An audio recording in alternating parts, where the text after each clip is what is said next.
为什么一旦有人揭开文化的疮疤，就有人指责他作践自己？批判是否一定等于背叛？捍卫传统又是否真代表自信？今天我们继续读《丑陋的中国人》这本书。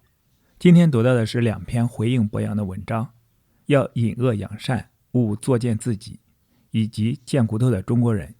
一边是对酱缸文化的反驳，另一边是对丑陋的中国人的回击。他们不满博洋的泼冷水，也质疑那种骂尽一切的爱国方式。这场文化论战映照的其实是我们至今仍未解开的矛盾。我们到底该怎样面对自己的缺点？是隐恶扬善，还是揭疮疗毒？想听更多的内容，可以订阅我的 YouTube 频道。读完这本书之后，我还会就解读中国文化这个专题去分享更多相关的书籍。我们共同查杀掉自己头脑中的中国文化病毒，在个体精神层面做到文化出埃及，早日跃迁到现代文明的状态。让我们开始吧。要隐恶扬善，勿作践自己。对博洋先生的批评与建议，执笔者徐锦先生。文载1981年9月11日纽约华侨日报。近约报载博洋先生来美的消息，他的遭遇十分令人同情。现在能来美国，使关心他的人兴奋不已，许多人更对他寄予期望，希望他能对现代中国人的迷茫有一些启示。然而他来此还是强调所谓的酱缸文化。我中华民族5000年的文化，唐宗宋祖开创的天地，被他锋利地挖出那一点藏污纳垢的一角，使我们对文化的信心和骄傲被浇了一盆冷水。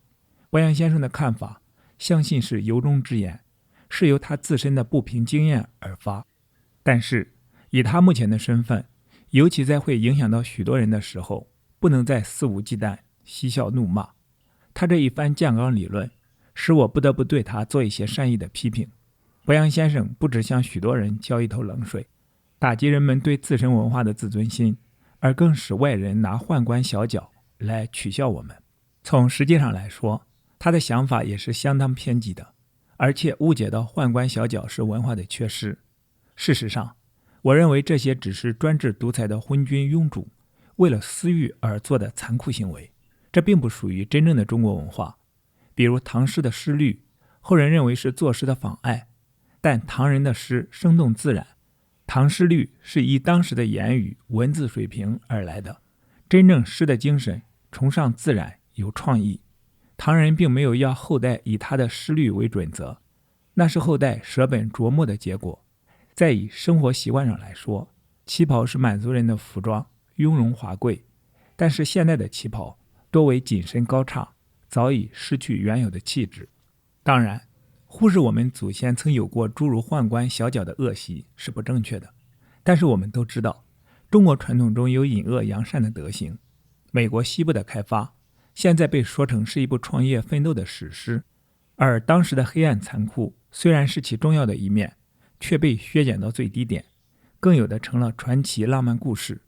中国文化的精美深奥，真正研究中国文化的洋人不止赞美，而且叹服。日本明治维新，一切仿效西洋，但在江户时期以前，对中国文化不但佩服得五体投地，他们文化的根本精神都是从中国来的。18世纪的大画家谢春兴不但用中国姓名画中国画，写中国诗，别人给他的最高赞誉是真汉人也。如今在日本，大街小巷尚有受中国文化深切影响的痕迹。现在的日本堪称是世界文明的先进，他从不敢排斥中国文化，但却要和中国人划分界限，否认血统上和中国人有密切关系。而在中日战争时所说的同文同种，现在则绝口不提，何也？是否我们中国人自己应该多反省一下？不是中国文化有什么问题，而是我们了解了多少？为什么要自己作践糟蹋这样美丽属于自己的文化，而把一切中国人现在的厄运归咎于酱缸文化这种似是而非的理论上？现在中国有8亿人口，中国的当务之急是这8亿人的团结和幸福，而这8亿人在国防上已具备自卫的条件，人民也多少有机会学习知识。唯一能使这么多人迈向现代文明精神有所归属的，不是东洋文化，不是西洋文化，而是我们自己的古老传统。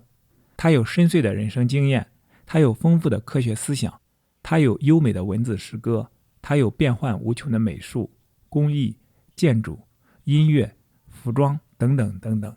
只有它能正确地领导我们走上文明的道路，巴以人的幸福的道路。日本人用过，受益过，西洋人也在学习它。我们属于我们自己的文化，万不应不断予以诋毁，否则不仅危及国家民族的前途，更成了中华民族的不孝子孙。不要让日本人说他们才是继承中国文化衣钵的子孙吧。我们该睁眼仔细看，多思考，多判断。就像博洋先生说过的，要思考和培养正确的判断力，为了己身的幸福，更为了巴以人的幸福。贱骨头的中国人，执笔者王一令先生，文载1985年1月2日洛杉矶论坛报，1月16日香港百姓半月刊，1月21日纽约华语快报。拜读博洋先生丑陋的中国人长文，心中有气，不得已语言者。这100年来的中国人真是很苦很可怜，而且每况愈下。先有洋务派的中学为体，西学为用之说，那倒还不太离谱，不管其主张切实可行与否，至少其心目中还维持一个中国之体。后来不对了，慢慢地体也不要了，只恨爹娘给了自己一头黑发，一副黄的臭皮囊，洗又洗不掉，扔也扔不了。岁星月亮也是外国元之叹，一味以骂爹骂娘骂祖骂宗为能事，所谓五四传统即此是也。这还是几十年前的情况，比起现在还算好的，那时只是外国月亮圆，还没有到达外国屁也香的程度。这是由于那时的交通信息不如现在发达，无法对洋人亦步亦趋。如今则消息便捷，立竿见影，于是人家美国人自称丑陋，日本人自称丑陋，马上就有中国人紧跟，振振有词地以丑陋的中国人为题撰写宏文。所有这些肆意骂街的中国人都不是等闲之辈，几十年前那些高唱打倒自诩进步的五四人，都是以爱国爱民为己任的大作家。他们或废名或废姓，或以对中国传统刻骨仇恨的家春秋来扬名立世，有意无意地为日后马列主义红色江山做了思想宣传的铺垫工作。中国老百姓这30多年的祸害，实在是60年前那批时髦文人种的根。如今又出了一位博洋先生，也是号称非常爱民的大作家。他把五四传统发扬光大，先是大喊酱缸文化，继而诋毁丑陋的中国人。我是中国人，我有很多缺点错误，甚至大错大误，但是我绝不丑陋，更不承认中国人一概都丑陋。博洋不知道算不算是中国人，如果还算是中国人，那他要承认自己丑陋，这是他的自由，可别硬拉别人陪他。我不同意丑陋的中国人一文的主旨和基调，但并不是说全文一无是处，也有几句话是对的。例如博洋认为中国人可是世界上最聪明的民族之一，在美国各大学考前几名的往往是中国人。许多大科学家，包括中国原子科学之父孙光汉先生，诺贝尔奖金得主杨振宁、李政道先生，都是第一流的头脑。中国人并不是质量不好，足可以使中国人走到一个很健康很快乐的境界。我们有资格做到这一点，我们盼望中国成为一个很好的国家，但我们不比整天要我们的国家强大。国家不强大有什么关系？只要人民幸福，在人民幸福了之后，再去追求强大不止。以上一段话我认为很对，尤其那句只要人民幸福云云，我赞成之极。可惜这几句并非全文主旨，其主旨是说中国人丑陋，这是我所绝不接受的。通读起全文，中国人究竟有什么丑陋呢？博洋倒并非空言无物，他拉拉扯扯堆砌了许多实例，证明中国人脏乱吵窝里斗。我相信博洋不会造谣吧，但即便如此，又能说明什么问题呢？世界上哪一个民族哪一个国家是100%不吵闹没有窝里斗的？美国嬉皮脏不脏？纽约的地铁乱不乱？美欧日本的政坛上大吵大闹勾心斗角的丑事还少吗？哪个角落没有窝里斗？按照博洋的逻辑，应该把这题目证明为丑陋的人类。最荒唐的是，连中国人嗓门大也被博洋一本正经举出来，作为中国人丑陋的佐证。诚然，入国随风，入境问俗，凡是来到美国的中国人，包括我自己在内，都应改正在中国时大声说话的习惯，尽力仿效那些有教养的美国上层人士，讲话细声细气，甚至在电话筒上也轻微地向蚊子叫，这是必要的。但即使有人一时改不掉旧习惯，也不算什么大不了的罪恶，怎么就扯得上是丑陋呢？即此一端，可见这位博洋先生内心对中国人憎恶到什么程度，真是欲加之罪，何患无辞。为什么一位一贯自称是，同时也被李黎女士恭维是爱国爱民的大作家，会如此处心积虑地用种种东拉西扯的琐碎现象来诋毁自己的同胞呢？我无缘面悟其人，根据李黎女士的面访纪实，也许博洋真有一颗赤子之心，真是很爱中国，真有恨铁不成钢之心，发而为生，就成为怨天尤人的冲天恶气，于是悻悻诅咒不已。其根本原因在于博洋对中国传统文化的认识偏离正轨，误入歧途，也许被他自己湖州的酱缸文化迷糊了心窍，被他自己培养的病毒麻痹了神经。中国文化博大精深，有王道，有霸道，有仁义道德，有男盗女娼，有正心诚意，有风花雪月，无论哪一方面都是登峰造极，而且五花八门，什么都有。莫说你要在中国文化中专找酱缸和病毒，即使要专找粪缸和细菌，也能找得出来。你若据此断言中国文化就是粪缸和细菌，那也无损于中国文化，只说明你这个人臭不可闻和不可救药而已。即以同一部《资治通鉴》而论，有些人读了可以学会治国平天下的方法，毛泽东读了则丰富其整人坑人的毒辣手段，连斯大林也搞不过他。中国传统文化的作用就类似于此，像一个锋利的刀子，看你用不用它和如何用它。你可以用来治病救人，也可以用来杀人，当然也可以用来自杀。所以任何人如果蓄意走偏锋，要从中国传统文化中找酱缸和病毒，至少可以患滤过性病毒的不是中国文化，而是这位走偏锋的作家本人。我尚未拜读博洋版《资治通鉴》，也不想拜读，因为我相信凭他这种打倒一切骂倒一切的五四红卫兵的心态，理解《资治通鉴》不可能不大走其样。